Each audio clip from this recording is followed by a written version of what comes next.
let's go back to a time in which Spyro was actually his own character, and his name wasn't just being used to get more money.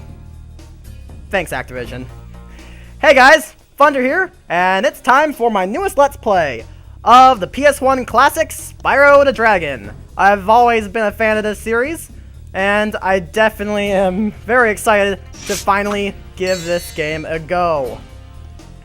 I have not recorded a console LP in an extremely long time.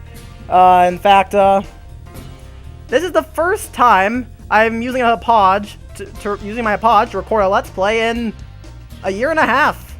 It's been that long. Yeah, the last time was Skylanders. Yeah, over a year and a half ago. I think it just tells you just how long my Pokemon Emerald LP was. But I'm going to wait to explain a lot of the stuff in this game for when we actually get into the game. So let's just start a new game and let's get this started.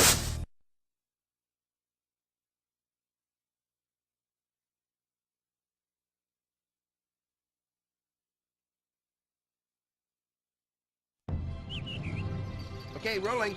Oh, it's been peaceful here in the 5 worlds, or is it 6? For a dragon's age. We now have 12,000 treasure, or is it 14,000? What about this Ganasty Gnort character? Now, I understand he's found a magic spell to turn gems into warriors for his cause. I'll take that question. Nasty Nork is a simple creature. Simple! He has been contained in a remote world and is no threat to the Dragon Kingdom. No threat! Besides, he is ugly. Ugly? That does it! Looks like I've got some things to do. Well, that was quick. Gotta love those short and simple intros for all these old 90s platformers, really simple stories. I'll get into that in a minute, but first we've got a dragon statue. Let's walk up to it. Thank you for releasing me, Spyro. Free 10 dragons in the artisan world. Then find the balloonist. He'll transport you to the next world.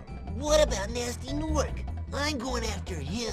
Find dragons first. That's all I can tell you. Yeah, that is our goal for this game. We're have to try and collect these dragon statues and bring all the dragons back. Yeah, this guy right here yeah, we were just introduced to the purple dragon Spyro, the iconic PlayStation character, or at least he once was, thanks Activision. But but yeah, you may have seen him in the first scene having doing things to a sheep. Yeah. In this game, he's voiced by Carlos Lazzacui. I apologize. I probably just butchered that name. But yeah, the voice he gave Spyro is very interesting. I like it, but I prefer his voice in the later games. I got another statue standing right here. Where's Nasty Nork? I'll torch him. Keep your horns on, Spyro! You have much to learn first. Do you know what the dragonfly following you is doing? His name is Sparks, and he's helping and protecting you. Keep an eye on him and see what I mean. You see what I mean? His freaking voice. Where's Nasty Nork? Yeah, God, the fucking 90s, man. Okay, now about the game. This is a 90s. It's a collectathon platformer. Very dominant genre of the 90s, and for good reason. It really some of the best games of all time came out in this era. Oh, that's an extra life. God, yeah, I haven't played this game in a while. I gotta get used to the controls again. But yeah, your goal is simply to save dragons and collect gems. Those are our main collectibles. It's simple stuff, but this game is a ton of fun, as I may have evidenced before, saying the fact that I said I freaking love this game. We got a guy over here. His name is Marco. Bono! Obvious joke. You prove your worth by rescuing 10 dragons, and you may use this balloon to fly to a new world. So keep that in mind. This is where we'll head to the next world. So yeah, some of the things in this game can get rather rather interesting. Like the game's not typically very difficult. Like it's not that bad difficulty-wise, because I mean, after all, it was made for a younger audience, most likely. And well, there is some more complicated stuff in this game, however, which is so yeah. It's really a game people of all ages can enjoy, in my opinion. But got another lad here, Argus. Cool Flash, do that again. The artisan's boss is through a portal in the Dragon Mouth, but you are not yet ready, Spyro. First, you must complete one of the other artisan lands. Yeah, you may have heard what he said about other artisan lands. We'll get to that in a second. This is the artisan homeworld. I would bring it up. There are 5 different homeworlds in this game. Like, this is a homeworld is the hub, and and that's gonna be where you access the levels from. And we got some more gems here, and another statue. Thomas. Hey, Spyro! Press the jump button twice to glide. And don't be afraid. Afraid? Of what? Falling from high mountain peaks? Plummeting into prehistoric glaciers? Oh, that. Okay, A, I think the name Thomas was used in later games. B, he sounds like he's gay. And C, like, don't be afraid. Don't be afraid of falling, you know, into like the millions of pits all over this world. Yeah, okay. Right. Yeah. If my commentary is not quite up to snuff, give me a break. I haven't done this in a while. I've been away from recording this from Let's Playing for a bit longer than also I almost missed this. It's been way longer than I would have liked, but I am back now, and I'm hoping that this will be a enjoyable LP for y'all. And here we go. I do know a decent amount of this game. I will be going for 100%. So don't worry your tail there. I'm gonna collect everything. You can't do a Spyro LP without collecting everything. Of course, that is unless you're playing a Hero's Tale or the Eternal Night, because the collectibles are really damn annoying in those games. If you're playing one of those, I can't blame you if you're not going for 100%. And I am wow, good start. Like I said, I'm not used to this. I haven't played it in a while. First episode. And I'm already failing simple jumps. There we go. And that should be it. There we go. Gotten everything in the homeworld, meaning we are ready to jump into the first level, which is over here, Stone Hill. And as you're going to see, the level transition basically changes Spyro on the level transitions. Spyro's flying skills go from little kid to Mobius 1 as he does a freaking roll and sticks the landing perfectly. Like, wow. Okay. And I mean loop, but still. I had to make note of that. So here's the first actual level in the game, with enemies that can actually hurt you, like these guys. I would not recommend charging into them. I mean, it's possible, but I wouldn't recommend it. It's, just burn them.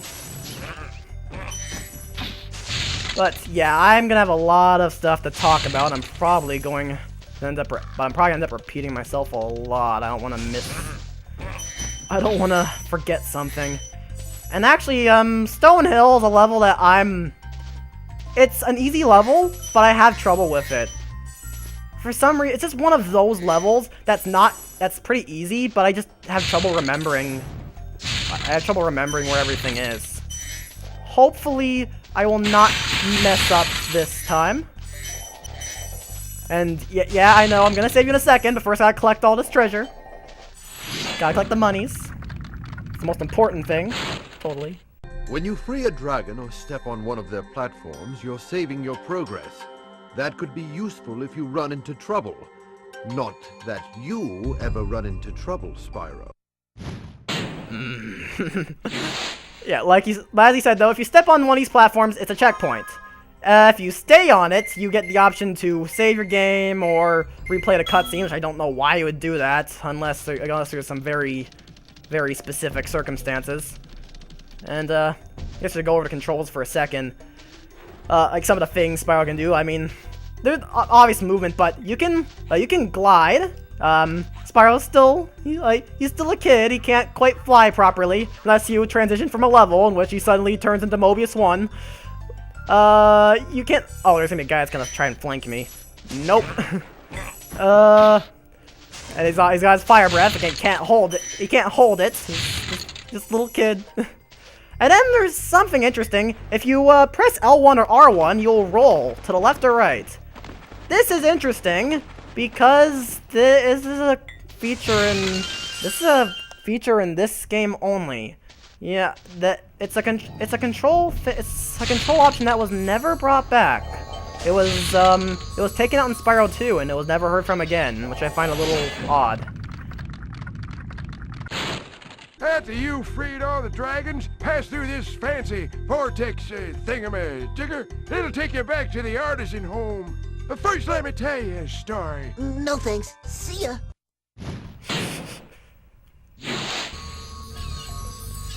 Alright. Okay. This is where you can return a level, although you can't just hit exit level. You can really do either. And, there's actually stuff down here, so, we're gonna jump. That little sparkly vortex will, carry you upwards. And here we got a key. I think it's worth mentioning. These steel crates, you cannot use your flame breath on them. You have to charge into them. And alright, that's another thing you can do. And the charging's, I gotta talk about that for a second, is the charging in this game is a little weird. It was, basically, it's actually got some physics around it. Like you'll see here, I can't I turn like a car pretty much. It's a bit strange. They they got rid of that for the later games, and actually, I'm gonna get the key thing out of the way. You actually have to jump down here. Whee! That would probably hurt. And we actually do have a dragon down here as well. Watch the dragonfly, Spyro. His color indicates his power. When he eats butterflies, he stays strong. Like me. Sure. And I guess another thing, that yellow dragonfly you see there is Sparks. And fuck. Why do I always do that? As I was saying, this yellow dragonfly right here is Sparks. He serves as your health bar. No kidding. Pretty clever way of doing it. He'll change color depending on how many hits you have left. You can take 3 hits before another one will kill you. So, yellow, you're good. If you've taken 1 hit, he'll be blue. If you've taken 2, he'll be green. If you've taken 4, if you've taken 3 hits, then Sparks won't be there, and if you get hit again, you'll die. That's how that works. And so yeah, Sparks is in the context of this game, Sparks is basically he basically protects Spyro through some kind of magic. I guess it would make sense for a game like this. This is Like, this game is like this world. It's like it's centered on around like magic and stuff like that. It's very much a fantasy world, so you can't really fault logic. And also, sheep.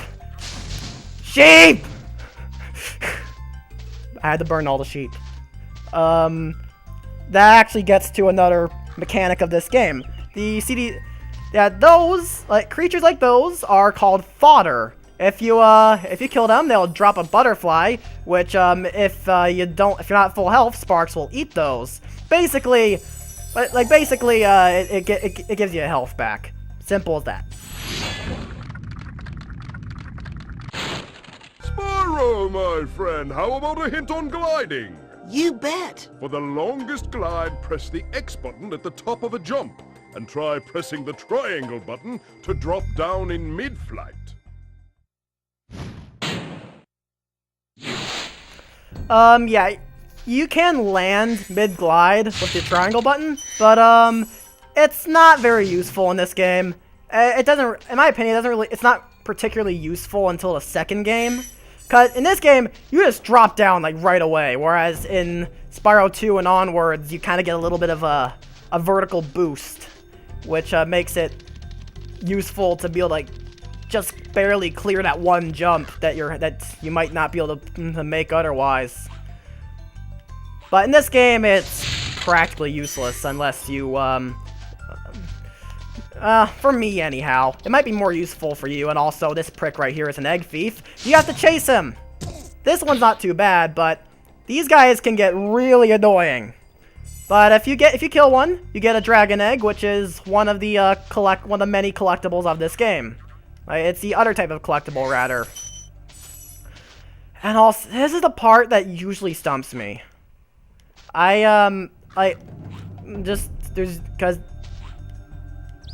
Because this section of the level has like gems kind of like just stranded, and I just have problems remembering where everything is, really.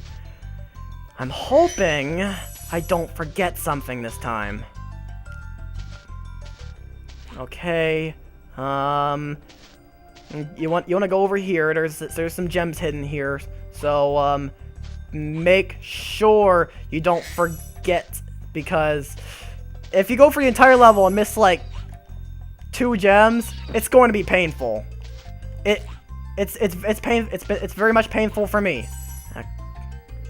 As a note, you don't necessarily have to run straight into the gems in order to pick them up. If you're close, Sparks will pick up a gem for you. But obviously, if he's not there, then he's not gonna be able to help you with that, because he's kind of dead. Because you were a shitty player. Oh, okay, let's not. I'm not gonna be a dick about that. But how much I have left? 3 gems. I think they're over here. Oh my god, I actually got through without forgetting anything. It's amazing. There we go, 200 gems. That is everything in Stonehill. We are done with this level. So, I am going to hurry up and go to the portal. Oh. Wow, I could hear myself actually hit it. This first episode is going to go a bit long because I want to complete the first 2 levels. I want to complete the first 2 levels, I think. So this first episode is probably going to go a little bit on the long side. So we are going to carry on through this hedge maze onto the second level, Dark Hollow, which is way easier than Stonehill in my opinion, because it's a lot easier for me to remember stuff. I feel like it's the thing of me, and there's I'm doing a freaking Mobius 1 loop again. But here's you cannot. Oh, right away we have these guys I have to talk about. Don't use your flame breath on them. Those metal shields that they have will block it. Like we're gonna be starting to be introduced to enemies that you can only use a certain type of move on, and I have a chest. Gonna remember that for later. And this guy's the opposite. This big guy. You can You can't charge into them. You have to burn them. Okay. This is gonna be terrible. Because I'm out of practice with the controls. Oh, it's you! I wasn't sure if you'd escape those annoying little creatures. Of course, they wouldn't bother me, but here's a hint. Metal armor is fireproof, but a charge attack will take care of them. And he's saying what I just explained. Yeah, any enemy that has, like, metal armor, like metal, like, it should be easy to denote. You cannot burn them. You have to charge them. Okay.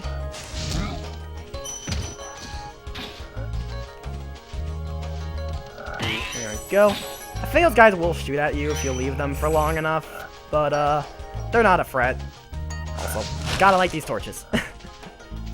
They don't actually serve a purpose, but I have to. I got a serious case of OCD, okay? I can't leave something like that unlit. I cannot leave a torch unlit. I mean, okay. There's also some stuff over here, including a life. I love that jingle whenever an extra life comes up.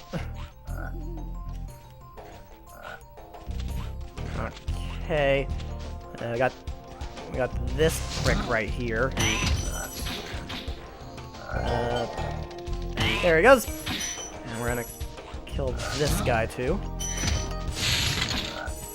But yeah, Dark Hollow is very easy. A lot of the early game levels are pretty easy to collect everything. There's nothing too serious to worry about. It's this level's really straightforward. Darius. Big enemies like this Gnorc with the club cannot be charged, but a quick flame, that should defeat them. Okay, well, with the shmup frenzy I've been in lately, it's kind of... Oh, GG. With the shmup frenzy I've been in lately, it's kind of amusing to see a character named Darius.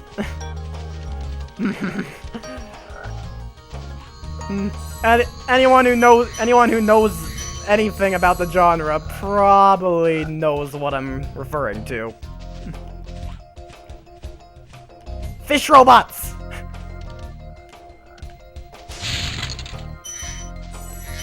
Oh, this guy.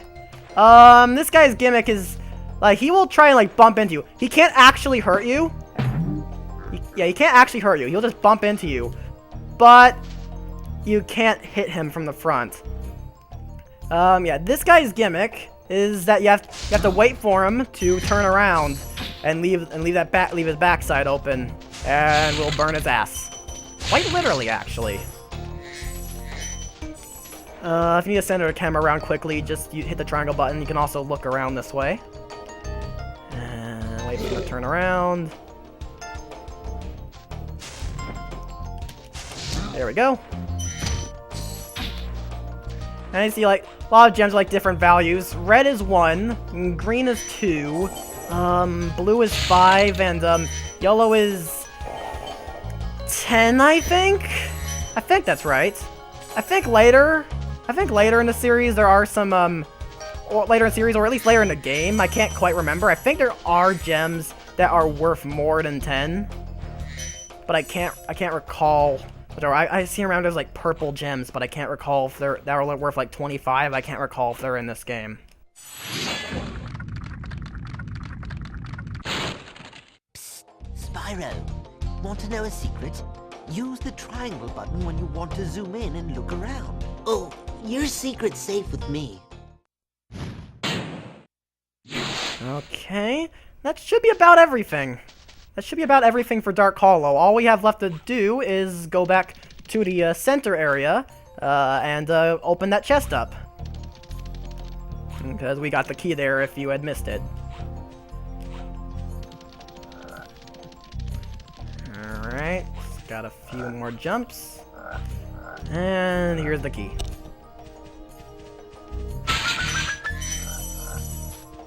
I think that should be everything. Yes. Alright, we're off to a we're off to a good start. I've actually managed to get through both the first 2 levels without forgetting anything. We're off to a good start. But with that, I am running pretty late. This is actually a pretty long episode. But hey, it's nice to have a big episode to kick off this series. And I gotta get back into the swing of things with my commentary. I was probably kind of boring this first round, but we do have a lot more ahead of us, and I have a lot more time to remember how to not be a shitty commentator.